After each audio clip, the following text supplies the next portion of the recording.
পাঁচজন হয়েছে তো? হ্যাঁ, পাঁচজন।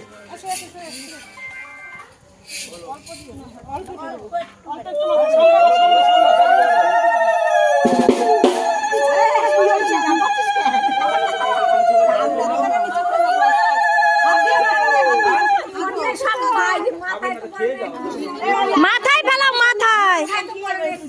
মাথা শুকাতে আবার অসুবিধা হবে, মাথায় বেশি দেওয়া লাগবে না, আবার সাজা গোজার ব্যাপার আছে না, শুকাতে আবার। আরে ওইভাবে দিও না, জলে ছিটা দাও, মাথা ভিজিও না, প্রবলেম হবে সাজাতে। লাগবে না।